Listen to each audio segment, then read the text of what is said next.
এই this is Raj, welcome to সিনে bros. দ্বিধা অবশেষে চলে এসেছে বরবাদের প্রথম রোমান্টিক গান।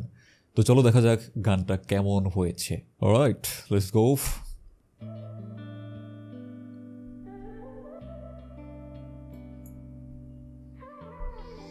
খান সাহেবকে দেখতে চরম লাগছে। জানি না কি করে তুমি এসে হৃদয়ে খুলে দিলে। আচ্ছা, প্রেমিকাকে দেখে সে ফিদা হয়ে গেছে। তোমারই উষ্ণ হাতে তোমার পথে ভাই রে ভাই, সে অলওয়েজ টানাটানির উপরে থাকে। হ্যাঁ, মানে অন দ্য গো তার লাগে। নিয়ে যাবে আমাকে, কাটে না যায় দিন অপেক্ষায়, দরজা খোলা মনে, কোন সাগরে মন ডুবে যায়, তীরের দেখা পাবে কি হৃদয়। কখনো রোদ তুমি, কখনো জোছনা, এটা হাবিব ওয়াহিদের মতো লাগছে। ভালোবাসো নাকি তুমি ভালোবাসো না। কখনো বুঝি তোমায়, কখনো বুঝি না, তুমি ভালোবাসো নাকি তুমি ভালোবাসো না। আচ্ছা,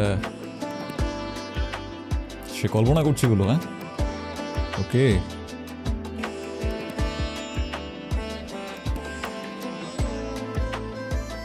আচ্ছা, প্রতিবন্ধী বাচ্চাদেরকে সাহায্য করার জন্য গেল। অলরাইট,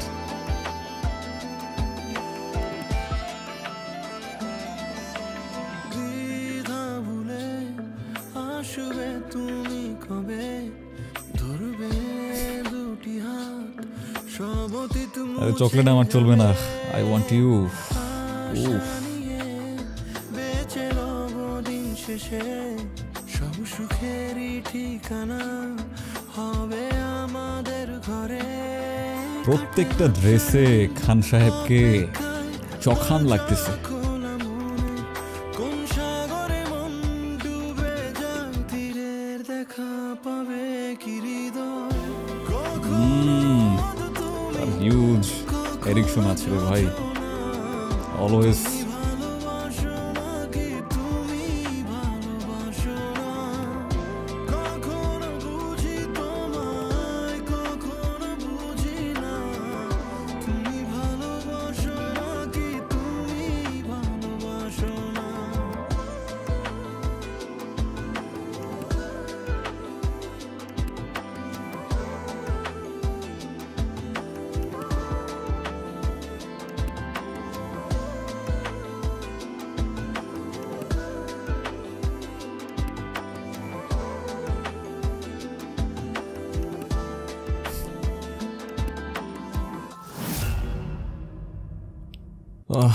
ওকে, সো এটা কি আসলেই প্রীতম হাসানের গান?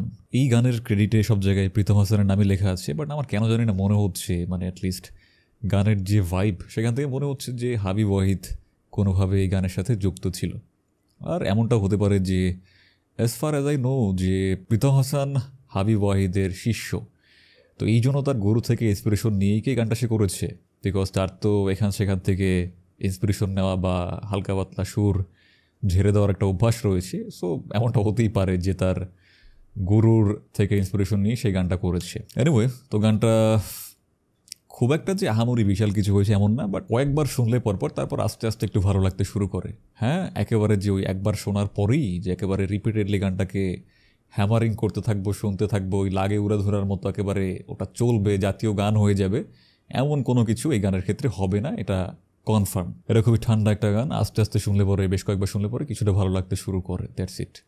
এনিওয়ে, তো গানের যে ভিজুয়াল যেটা দেখতে পেলাম, অডিওর থেকে ভিজুয়াল অনেক অনেক বেশি ইন্টারেস্টিং। খান সাহেব যা করেছে, তাকে যেভাবে প্রেজেন্ট করা হয়েছে, আর পুরো গানের মধ্যে সে যেভাবে তার যে বডি ল্যাঙ্গুয়েজ, কিছুক্ষণ পরপরই তার ওই যে নাক ডলাডলি দেখেই ভাই সিরিয়াস প্রবলেমেটিক ক্যারেক্টার হতে চলেছে এই বরবাদের মধ্যে। সে হেভিলি অ্যাডিক্টেড, কিছুক্ষণ পরপরই তার টানা লাগে। ইনফ্যাক্ট অন দ্য গো, মানে বাসায় বসে আছি চিল করতেছি এখন টানি না, অন দ্য গো তার পিছনে বোতল নিয়ে নিয়ে ঘুরে, যখন তখন তার হাতের উপরে ঢেলে দেয়, সে আপনাকে টান দিয়া তারপরে তার, আমি জানি না যে এই সিনেমাটা সেন্সরে কতটা ঝামেলায় পড়বে। এনিওয়ে ওইসব আলোচনা এখন না যাই। সব কিছু মিলিয়ে এই সিনেমার মধ্যে কিছু থাকুক বা না থাকুক, গানের মধ্যে অডিওর মধ্যে কিছু থাকুক বা না থাকুক, খান সাহেব একাই আর কিছু লাগে না।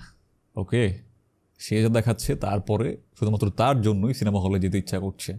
এই সিনেমার গল্প কেমন হবে, গান কেমন হবে, কোনো কিছুর প্রতি এখন আর কেয়ার করতে ইচ্ছাই করছে না। মানে পুরো একটা ওয়ান ম্যান শো। তাকে যেভাবে প্রেজেন্ট করেছে মেকাররা, তারাও কনফিডেন্ট আম শিওর যে সিনেমা যদি কিছু নাও থাকে, শুধুমাত্র শাকিব খানকে দেখার জন্য তোমার সিনেমা হলে আসা লাগবে ভাই। সো আম সোল্ড। আর কোনো কিছুর প্রয়োজন নেই, শুধুমাত্র শাকিব খানকে দেখার জন্যই সিনেমা হলে যাব। এই ছিল গানটা নিয়ে আমার রিয়াকশন। তোমাদের কি রিয়াকশন কমেন্ট বক্স অবশ্যই জানাতে ভুলবে না। আর যদি এই ধরনের রিয়াকশন ভিডিও দেখতে পছন্দ করে থাকো তাহলে অবশ্যই এই চ্যানেলটাতে সাবস্ক্রাইব করতে হবে। আর হ্যাঁ, এই গানের কিন্তু একটা ডিটেলড রিভিউ রয়েছে আমাদের মেইন চ্যানেলে, অফকোর্স ওটা চেক আউট করতে একদমই ভুলবে না। দেখা হচ্ছে পরবর্তী ভিডিওতে। Till then